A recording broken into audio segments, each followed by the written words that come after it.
งกิดปองปรารถนามันเชื่อเลยนิสัยมันเชื่อเปร่งวิสนาแต่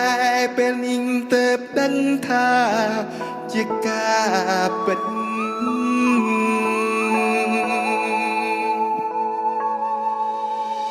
ช่างជីវិតមានន័យព្រោះតែស្រីម្នាក់បងត្រីជាប់ជំពាក់ក្តីស្នេហាដល់ចិត្តមិនរួចព្រោះតែដួងកែវនេត្រាអូនជាទេពធីតាក្នុងសូបិន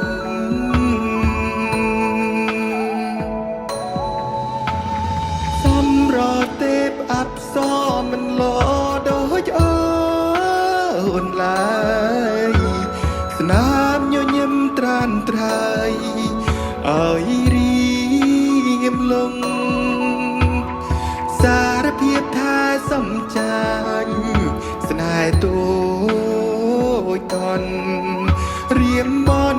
ស្រន់ឲ្យឆាប់បានជួបមកម្ដងទី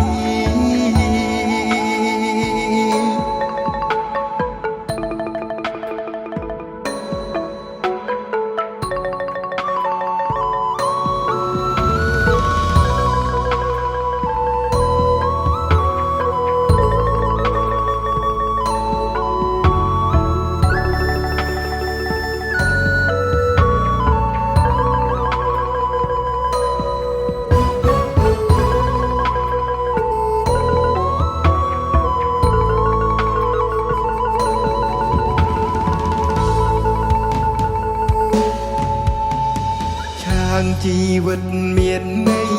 ព្រោះតែស្រីម្នាក់បងត្រីជាប់ជំពាក់ក្តីស្នេហាដល់ចិត្តមិនរួចព្រោះតែដួងកែវនេត្រាអូនជាទេពធីតាក្នុងសូបិន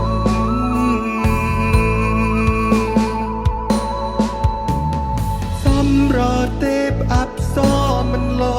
ដូចអូនឡើយស្នាមញញឹមត្រានត្រៃឲ្យរៀមលង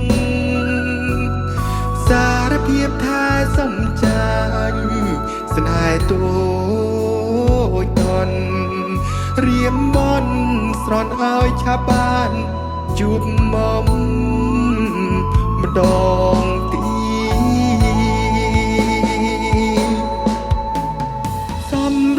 ទេពអប្សរមិនលោដូចអូនឡើយ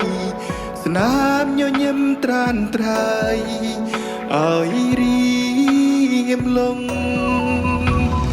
សារភាពថាសំចាញ់ស្នេហ៍តូចតន់រៀមបនស្រន់ឲ្យឆាប់បានជួបមកម្ដង